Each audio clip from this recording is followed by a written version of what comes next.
This video is from my Docker Mastery course on Udemy, and I've pulled this section of videos on installing Docker Desktop and put them into a playlist here on YouTube. You can get all the details in this series of videos. Look for the playlist somewhere in this interface on Mac, Windows, Linux, both desktop and server, for my preferred way to install Docker Desktop and learn Docker and Kubernetes locally on your machine. You can get course discount coupon links below, the Discord community I have for all things DevOps, my podcast, live show, everything else. Get those links below, and I hope you enjoy. Are you a fan of Linux desktops? This is the Docker installation video for you. Docker Desktop for Linux is actually a new thing in 2022. People have been asking about it for years, and Docker finally delivered. So now we have Docker Desktop, what I consider the best way to run Docker locally for Mac, Windows, and now Linux. In this video, we're going to get you Docker Desktop the easiest way possible on Linux. Then we're going to tweak some of the settings you might need to change. And then, of course, get the course repository from GitHub and get VS Code, my preferred editor for any DevOps. And for Linux desktops, I am saying Docker Desktop is the best way to experience and learn Docker Desktop on your local machine. Now, for years, we have had the standard Docker engine for Linux. In fact, that's how Docker got started all those years ago in 2013. It was just running on a Linux VM or server that you had somewhere. And we didn't really have a good setup locally. It was only till years later that Docker Desktop came around with all of its extra features and the GUI. But they're not necessarily the same thing. Docker Desktop is a superset of the Docker engine and the CLI. And on a Linux desktop, you could choose to just run the Docker engine, the Docker CLI, and the other tools manually by installing them with your package manager for Linux. But Docker Desktop does a little bit different. It does it by creating a VM, a small little tiny VM inside your Linux desktop, just like Mac and Windows do.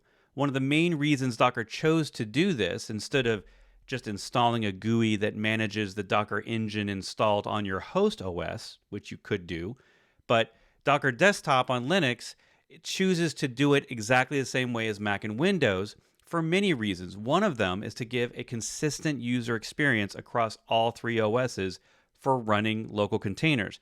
One of my favorite things about Docker Desktop, besides all the features and the GUI and it managing all my settings for me, is that I can wipe it really quick. I can actually go in and click reset and it'll delete all of the things I've changed and sort of reset it back quickly.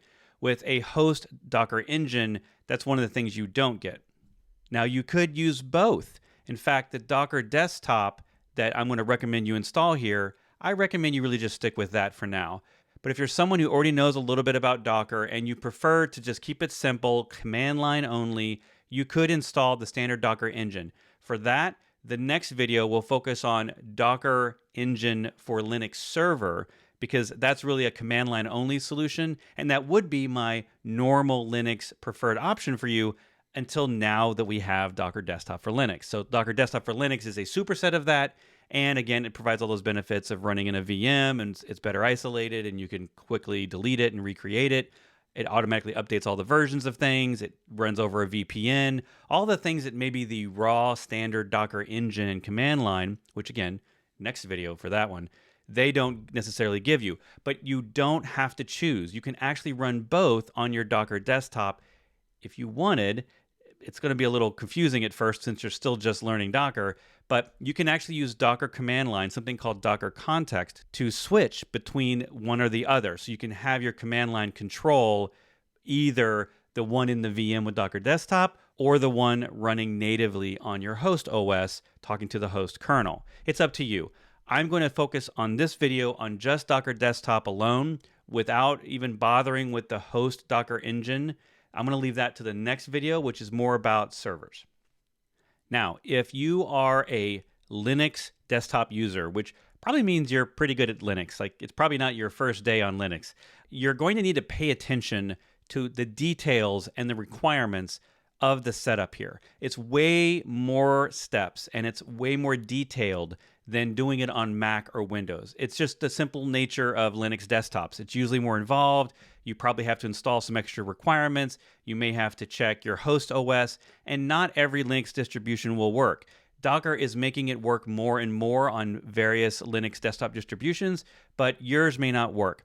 In this video, I'm focused entirely on Ubuntu, specifically 22.04, the latest long-term release of Ubuntu. When you go to the link for this, which is in the resources of this video, you can find the link to this documentation that will probably change over time. So maybe yours might work in the future. At the time of recording this video, for example, Mint, one of my favorite desktop installations of Linux with its Cinnamon GUI, does not work with Docker Desktop. Docker Desktop focuses on GNOME desktop features, and it does have some GNOME requirements. Basically, go read this document because it's going to keep changing as they get better and better support across the spectrum of Linux desktops. And you can see here that I had to install some dependencies first. Really, getting just curl installed is one of the most important things because I'll need that during the future install of Docker. And then down here, I have more of the steps I had to run. Again, I'm just copying and pasting from the tutorial on Docker's documentation. And because this is Ubuntu, I'm using apt and specifically apt-get to install a lot of this software. And you can see once I get to the actual Docker desktop install, look at all that stuff. There's lots of packages there required by Docker desktop. And that's why it's a little bit harder to make it work in every different desktop distribution of Linux because there's so many libraries here, so many dependencies. And this really is just showing you how much more desktop can do than just Docker Engine alone. And hopefully once that's successful, you will see this if you search for Docker in your start menu or whatever Ubuntu's menu is called. You can just search for it. It'll be an app that you can run. And as I've said in the other videos for Mac and Windows, that Docker Desktop, while not technically open source software, though it does come with some other open source software like Docker Engine and Docker CLI, which are themselves open source, Docker Desktop itself is not. It is actually licensed software. It has some proprietary bits in it, but the good news here is that it's always free for learning, which I have verified with management at Docker that they intend for it to be free regardless of who you work for or what company you're on. If you're allowed by your company or whoever owns your computer to install it, it is free for this course. It is free while you're learning the tooling. And once it's started the first time, you'll get the licensing agreement page. Then you'll see the Get Started with Docker page, which you can step through this if you'd like, the same as Windows and Mac, or you can just skip this part and jump into my course, which is the reason you're here, right? Now, that Docker Desktop GUI there will tell you whether or not Docker is running successfully, but you could also just go to the command terminal and type in Docker version like we did the first few videos of this course, and you'll get back the client server version if everything is good. And a little pro tip here for you. Make sure you log into Docker Desktop because then that will pass on your authentication to Docker Hub. That's where you're going to get all the downloads for this course, all the images that we're going to run inside Docker. All those images for containers will need to come from Docker Hub or some other registry. Most of the time it's Docker Hub, especially when you're first beginning. And that has pull limits. We talked about this earlier in other videos, but just make sure you log into Docker Desktop with your free Docker Hub account and you don't have to worry so much about any limits you might hit. Of course, it's no big deal if you hit them. You just wait a few minutes and try again. But who wants to deal with that, right? Let's just get to it. Log in first. It doubles the limits that you have on Docker's free Docker Hub. And if you try to log in and you get this credential store not initialized error like I did, you're going to go through a couple more steps. Again, welcome to Linux, that get the proper credential storage solution on your machine to securely store your Docker login. And the documentation will probably change over the next few months or years. So I'm going to show you what it was for me.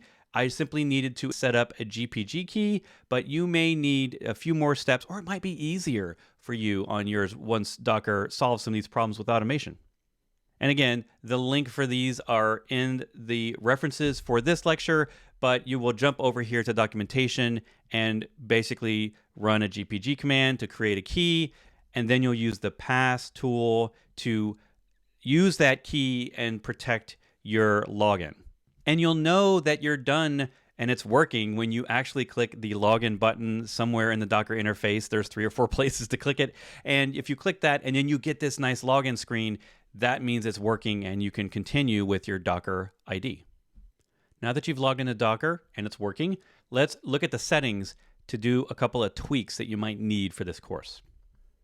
The easiest way to get to the settings is under that Docker Moby icon up there at the top. Remember, his name is Moby. He's the mascot.